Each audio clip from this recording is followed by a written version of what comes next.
Hi, hello to the VC. Um, I was listening to the album Time Changes by the Dave Brubeck Quartet. And I already talked about it on one of my other episodes, but I'm really falling in love with this album. And I am starting to think I like this album right now more than Time Out, which is still a phenomenal album. This one always gets talked about so much, though. And yes, there's a reason why it's a phenomenal album. I don't want to say one's better than the other, but right now, the way I'm feeling and what my ears are craving, this one seems to be connecting more. Just a little bit right now. Now, that could totally change by tomorrow night or next week. Who knows? But why is this album not getting... Maybe it is. Maybe I haven't watched enough channels yet to see people bring this one up, or enough jazz channels. But I have been watching a lot of channels, so... If you don't have this one, I found it for $4, and it's a pretty good, decent copy. It's original print. I was able to go online and find another copy I can hopefully in better condition. This one's already pretty good. For $4, I can't complain, but I found one for just a little bit more, and really excited about getting it. Every time I listen to this album, it just gets better and better. And then the second side is an orchestra with the Dave Brubeck Quartet, and it is... conducted by Rayburn Wright.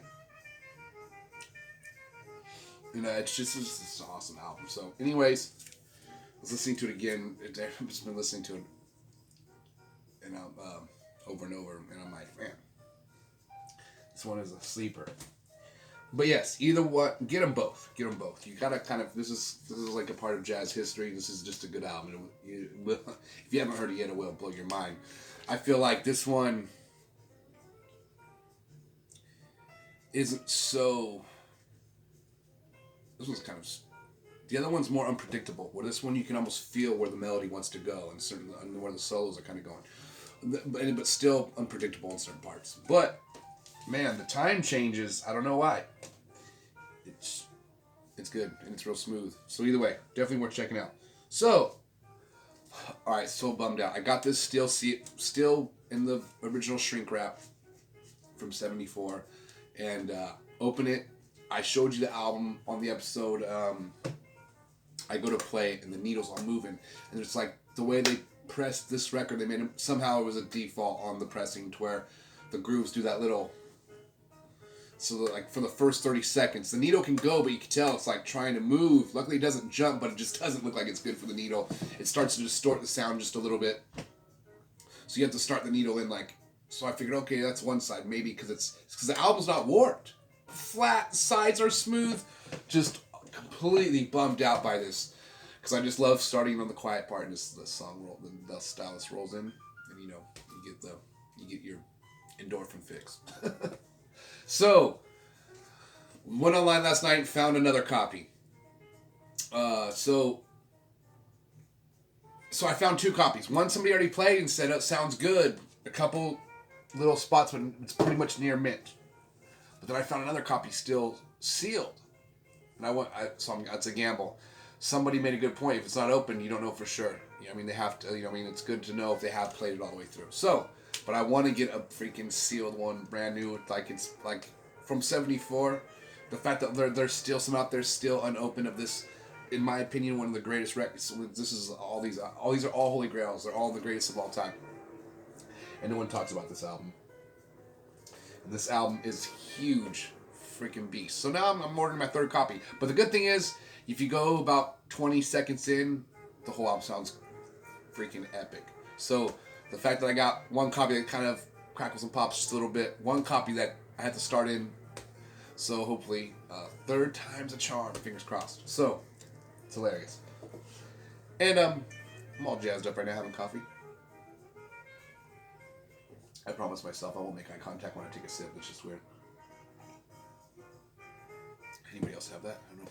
So, I was going to do a whole episode just on this album right here. Peter Gabriel, So. Damn, this is so good. And so, maybe... I'll probably will just do a whole episode about this damn episode. But I'm going to tell you why it's so good. First of all, it's Peter Gabriel. So, duh. But sometimes when I was sorry, I'm trying to organize stuff here while talking. I like my sleeve laying on the floor. So when I was a kid, Peter Gabriel was on MTV a lot, and he was kind of like the old dude on MTV. And now that I'm an old guy, I'm probably older than he is now on the cover of this, which is great. So you gotta grow old with like an old jazz player. The older you get, the better the music plays. So that being said, there's 2 songs. All right, so the song Sledgehammer when I was a kid, we would hear. This album you would just hear in a lot of movies, like the song In Your Eyes. It was the movie Say Anything. It's in a couple other movies too. It's in a bunch of movies. So, because it's a great song. But this whole album, gosh damn, is so good. And you probably already know this. But if you don't have this album, you need to get it on vinyl. This is the one they remastered at half speed. So I don't know if it's a true audio file. I don't care. This thing sounds supreme. And it's like $23, $25.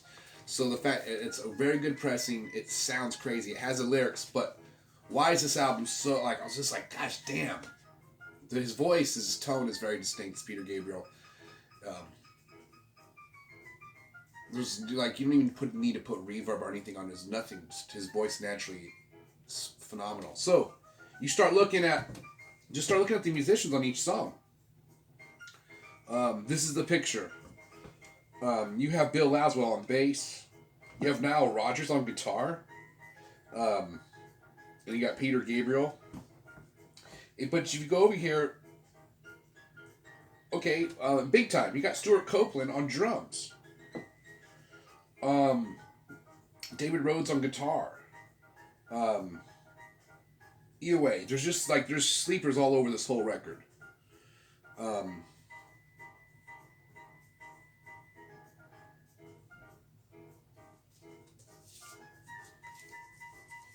This album kills, I swear. Alright.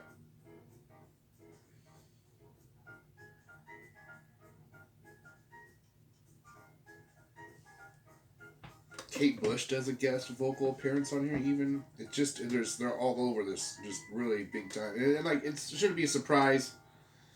Bill Laswell even plays guitar on one of these songs too. Which is it's just awesome. But yes, if you don't have this record, I was just blown away by the production, how clean this album sounds. Has the lyrics. Yes, it's pretty good pressing. The edges are smooth, but the music, more importantly, is just epic on this album. So I'd have to say probably from I know it's from the '80s, but it's like '85.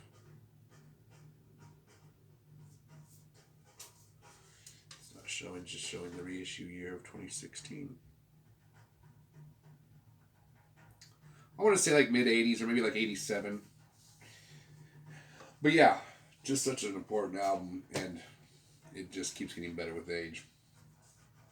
The song "Don't Give Up," man, I wish they should release an instrumental. You know, it'd be rad for Record Store Day or just in general if they release this on instrumental, no vocals even. And as much as I love his singing, this would just be dope to listen to without any vocals. And just zone out. Especially the song Don't Give Up. Or like Red Rain. Even Sledgehammer. Big time. Yeah, so it's funny because, again, I kind of said on one of my other videos some music that I wasn't too interested in when I was a kid that I love now. You know what I mean? I would have to say Peter Gabriel's one of them. I always knew he had a great voice when I was a kid. When I was a kid, I needed intensity. I needed stuff out of the gate. I needed stuff that was like, you know what I mean? When you're a kid, I was such a sporadic kid. I'm still sporadic, but I could tell right away if I was going to connect with it. And if I didn't connect with it, there's no way. Like, so when I was a kid, my stepdad loved his band Dream Theater. We all know Dream Theater. I'm still not the biggest Dream Theater fan, but I appreciate their music. I enjoy Liquid Tension more. Little side shoot off that band. But my stepdad, he was like all about it when it came out back in the day, and I was like, no, this is torture on my ears right here. But again, that was when I was younger. So, and hopefully, you got to evolve. Like just don't ever listen to stuff with expectations. That's like the biggest letdown in anything, is just having expectations. So I just love putting on stuff and just go there, let it happen. Like now, if you are kind of like expectation type of person, Dire Straits is a great band because every one of their albums, but like they did a great job on. If you're like I really what you would want on the next album if you were just kind of visioning what you think they should do, they kind of, it's weird because I swear, like, oh man, if this, I wish they would do, maybe go this route a little more. And for me, Dire Straits just keeps getting all the way to the last album that they did together, which is called, I'm going to forget the name right now, On Every Street.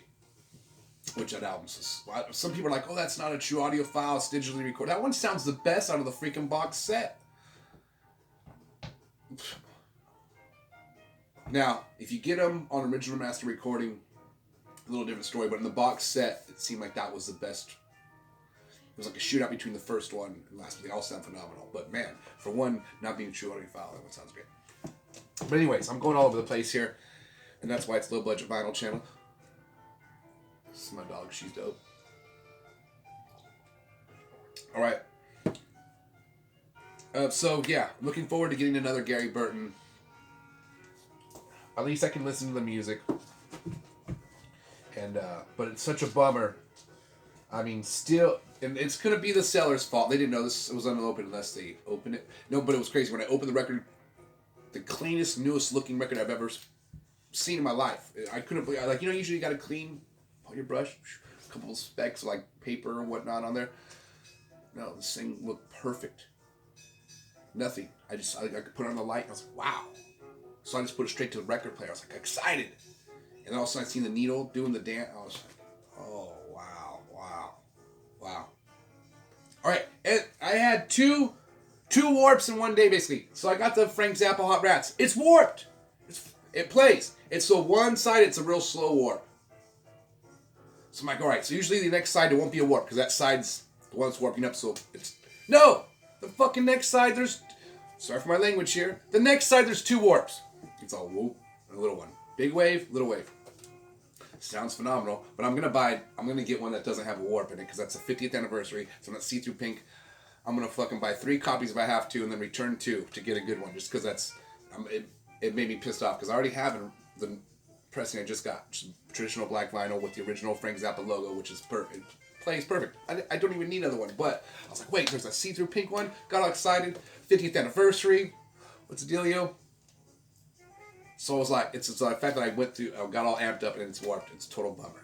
And so 2 in one day. And so with quality control, all that is for real. Like, I'm just going to keep rambling on every time my coffee's done. So, Tone Poet, I feel like Tone Poet's amazing. I love the Tone Poet series. Everything they put out's great. The quality has been, I've only had one album that was warped, the Jimmy Smith. It's kind of a big warp though. In their defense, that's the only one I've had with issues. And it could have been because where it got stored in between the distributor or wherever. So I don't know. It could not even be Blue Note's fault. But for the price, they're basically $30, $32. They come in a gatefold that looks supreme out of any damn record I've ever had in my life. Great pictures that look amazing.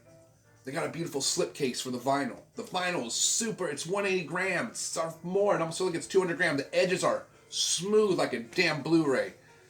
And they're selling for $32 and they sound phenomenal. So, and there's no way they're ripping themselves, maybe they are ripping themselves off, I hope not though, but if they can do that for $30, why is it all records made with that quality for $30? Because I don't care if a record's going to be $25. I'd rather pay another $7 just so I know it's going to be a great quality. Anybody else agree with it? So, but I feel like the Tone Poet at least is setting the bar high, like, hey, make it decent. The sound's amazing. Make some decent quality for the amazing sound. So, like, even these original master recordings, these MoFis, some have come with dings and scratches, and you're like, what the hell? Like, this is a 3450, like, however, I mean, some of these are pretty, it's not cheap. And you're going to come with some scratches on it already? That's not good at all. But usually, somebody said email them, and they're pretty responsive, and their customer service is really good. So I don't want to back. I love Mo-Fi Records, but so far Blue Note though with the Tone Poet series, and even the classic series, even though they're not gatefolds, they've been pretty good quality overall. So I wish all records were made with the quality of the Tone Poet series, even if they had to be in just a little bit more pricey. So, but that being said, you can't be picky, and you just gotta enjoy the music. All right, guys, this is my video. It went for like 3 times as long as I wanted it to, but that's how I roll. Check out the albums I showed. Like and subscribe. Have a great day. Spin some vinyl. If you got some vinyl that's unopened, open that vinyl and play that. I've seen some people, I got a stack of unopened vinyl. Don't buy any more. Stop. That's like a shame that there's that's like having a Rembrandt covered with a blanket, and you're like, oh, what's underneath there? Oh, I'm too busy to look at it right now. I don't even know. And I'm like, dude, you got a Rembrandt here. You know? I'm going to take a picture of it. Can I borrow it? Anyways, enjoy your stuff. Have a great day. And, yeah, I don't know what to say. Bye.